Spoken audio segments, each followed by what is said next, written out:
Hello, I am very new to using Ecamm Live. I wanted to test the live function on YouTube as well. This is my first YouTube live, so excuse me checking on my phone from another account whether or not I'm actually live.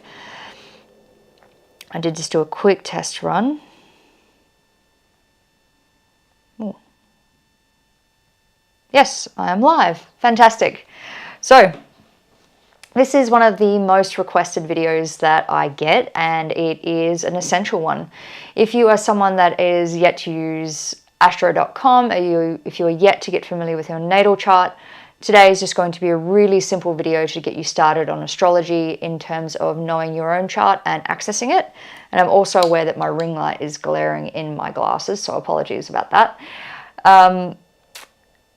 So, getting into it today. If you are new to my channel, welcome. I am really excited to be continuing this conversation around integrating magic into the mundane, beginning to bridge the realms of spirituality and practicality. In this context, astrology for me is one of those bridges that really begin to allow magic to be applied practically. So I have recorded 9 days of content already so far on this exact topic. So if you've yet to check that out, highly recommend you go and watch those videos. We've covered things right across the esoteric spectrum, from things like psychic development through to quantum physics, as well as manifestation. And the conversation is going to keep going because I've got a 100-day content working that I'm participating in to get this YouTube channel and conversation steeped in all the magic and practicality that I can. And today is no exception, with us looking at natal charts. So I'm going to be looking at my screen, so you're probably going to see the top of my head for a moment. And I am hoping that this is going to be working. So I'm going to be counter checking on my phone, just while I get used to all of these technological wonders. So I'm hoping that you guys can now see my screen. So super simple website, astro.com. This is probably one of the most accurate sites you can find for astrology. And I'm just waiting for the Ecamm lag to catch up to see that I am in fact sharing that. Beautiful, and I am.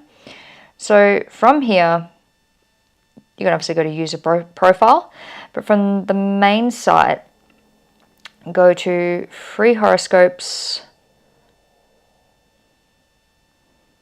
horoscopes, drawings and data, chart drawing ascendant. Enter birth data. Accept. I've never read that. Probably sold my soul to Astrodientis by now. So for this part, I'm just going to create a false human.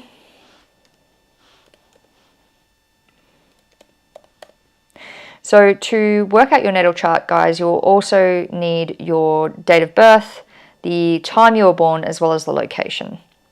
So for this person, I'm going to make them born at 10:50 in the morning. And we'll keep it in Australia, just for solidarity. And they're going to be born in Perth. Perfect.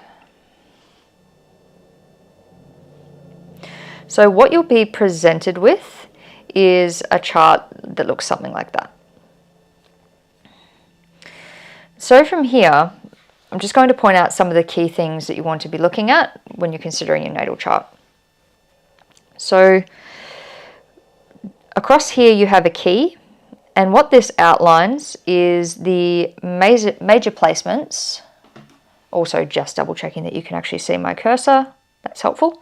So with the left hand side here you have a key with your major placements.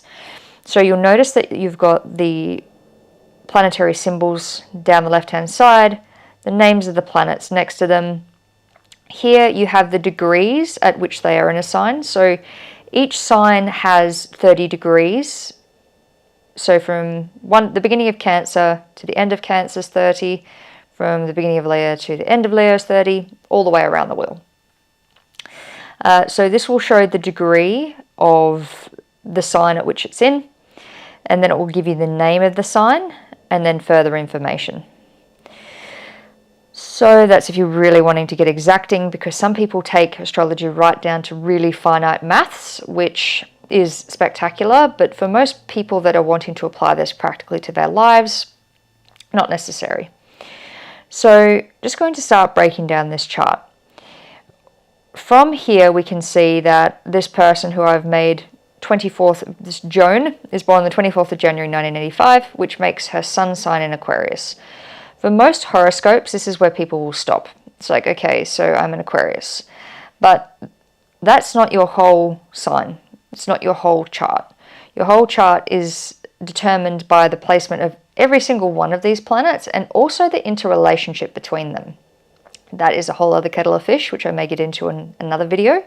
But just for today, I want to break down the placements of the major planets and the personal planets and what these numbers around the outside here mean.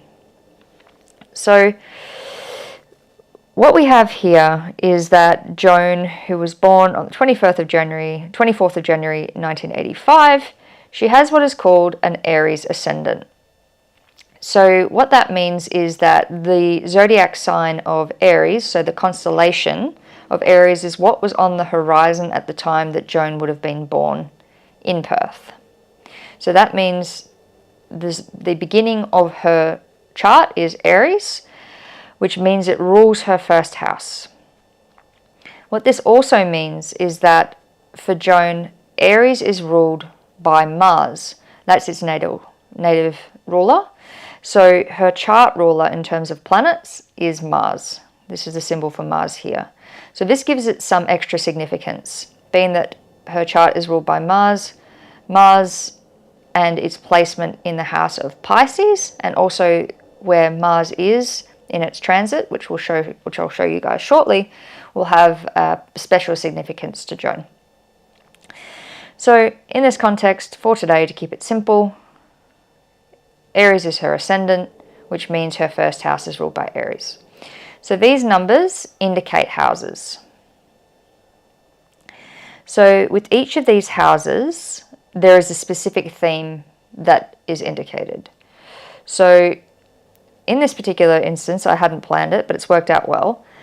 Aries is actually the ruler of the first house. Taurus is the ruler of the second house. And this is, in fact, the themes that correspond with each of these houses in this instance. So the first house is what in our lives is Aries themed. So Aries is concerned with the self. The first house is the house of self. Taurus is concerned with the body and money. Really, really basic breakdown, guys. And the second house is concerned with these exact same things. My money, my body. Gemini is the zodiac sign of communication, intellect, and learning. So is the third house. Cancer is home, nurturing, the mother. Fourth house, family, home, also things to do with nurturing. Fifth house is expression, Leo. Sixth house is Virgo. So for you, when you do your chart, you might find that whatever sign is on the horizon is different, and that's okay. It means, so in the context of my chart, I'm a Libra ascendant. So my first house is ruled by Libra. And as you'll notice here, there is actually the houses don't line up perfectly. So in this instance, if Joan had something in Taurus that was here, it would still be in her first house. It's just in the sign of Taurus.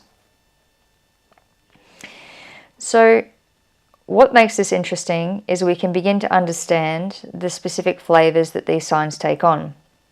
So for Joan, her sun, which is her gift, it's her personality, it's part of what she's here to bring to the world, is in Aquarius. It's in the 10th house. So the 10th house is traditionally ruled by Capricorn. So this is to do with career. So one of the things that we would potentially suspect about Joan as an individual is that because she's in Aquarius and her sun's in her 10th house, her career is going to form a big part of her personality. And so on and so forth. So the moon represents our unconscious. This represents our feelings. This is how we feel internally. Often in terms of our self-perception, we will often feel more like our moon sign than we will our sun sign. So in this context, the moon is in Pisces and it's in the 11th. The 11th house is traditionally ruled by Aquarius. So internally, Joan may value a lot of 11th house matters. So friendship, innovation, and also the collective. The ascendant is often how we appear to others. So many people may actually think Joan is an Aries based on how she presents outwardly. So these are three signs, these are three placements that I definitely recommend getting familiar with. Your sun, your moon, and your ascendant. These are what are known as your big three. Now, if I go up to the top right here, which I just did, and I didn't explain that I did, over to the top right here, you can click with transits. I've just made it without. You can go with. And what this provides is the current location of the planets.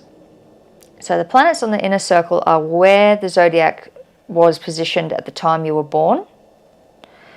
What this outer circle here represents is where are the zodiac planet, where are the planets, try that again, Jess.